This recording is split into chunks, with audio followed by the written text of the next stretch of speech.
A friend of hers that she went to high school with, well, I grew up, he got killed in Iraq in '04, and we went to his funeral, and they talked about how he has no regrets in life, and everybody should be proud of him, that he's done everything he's wanted to do. Going to that funeral service for our friend, I mean, it definitely did make you feel more, like, as weird as that sounds, it makes you feel like, that is something that you can be very proud of.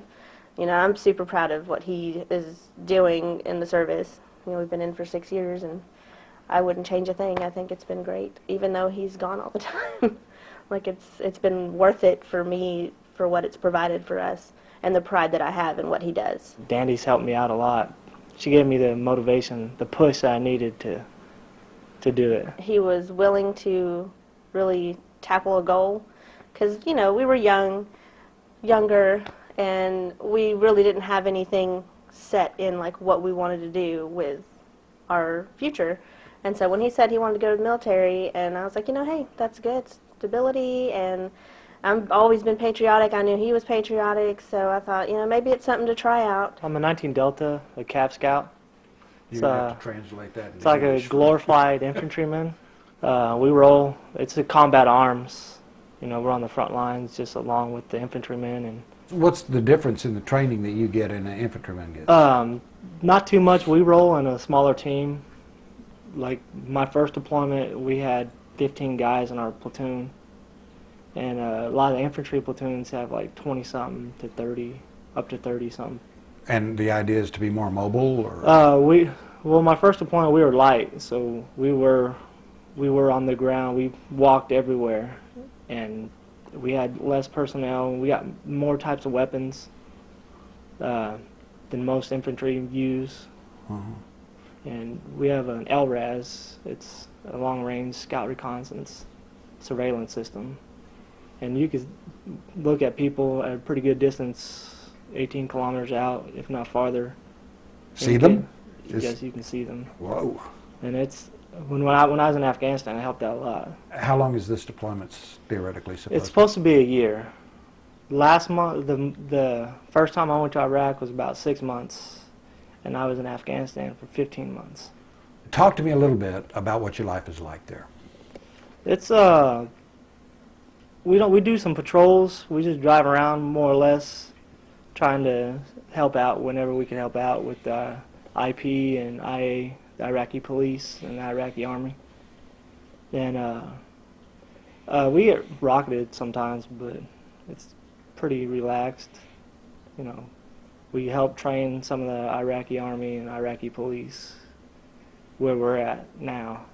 What about your previous deployments? Previous deployments, the first one to Iraq was real quiet. We just did a lot of driving around. And then when I was in Afghanistan, it was crazy.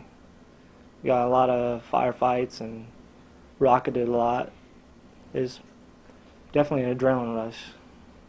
Did you lose anybody? Roger, I lost 2 very good friends, and I got a friend in San Antonio. He got burnt real bad, but we're real close to him and his family now. And that's what our flag that we have there for. Yeah. So it was rough. Now I have a bracelet with their names on it. So I've had it ever since. So it's a lot of people that have lost friends usually get these bracelets, and it's hard to deal with, but you just gotta always remember them, because you gotta move on too, just not forget them. And it's scary. It's always in the back of my head. And even in the girls, they know that Daddy goes over there to fight bad guys. And so they're aware of the dangers that he faces. They don't get the details, but, I don't want them to think that he's just, down the street working at, a 9 to 5 and perfectly safe. Like, I want them to understand that there's always that chance. Because we have friends, they have friends whose dads didn't make it back. So they see firsthand the negative side of it, where, their daddy's no longer here. And so, they really, for their age, they have to really grow up and have an understanding of loss that most kids don't have to. So it's difficult. I would say it's harder on my kids than it is on me because I can comprehend everything. I completely understand every bit of what he does, and they only understand so much because they're 7 and 4. Yeah. So, but I think it's better for all of us that they understand that Daddy does do what he does. He fights, he carries a weapon, but they know that he's good at what he does. They know Daddy does a good job. Daddy knows how to shoot. That's what they say. So, it's a scary thing, but I have faith that he's always just going to come back, and God forbid anything ever happens to me, I know that we'll be okay.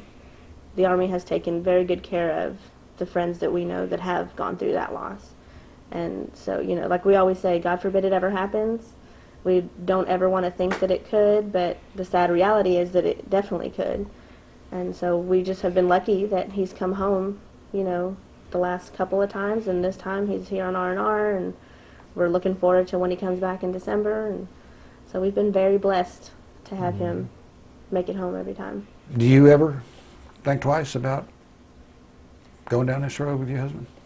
I think when I'm around, certain situations, certain people, it definitely makes me think twice, just because I see, how hard it can be and how sad it can be if something bad were to happen. But overall, I think that this is the right path for us. I think it always was. We just didn't know.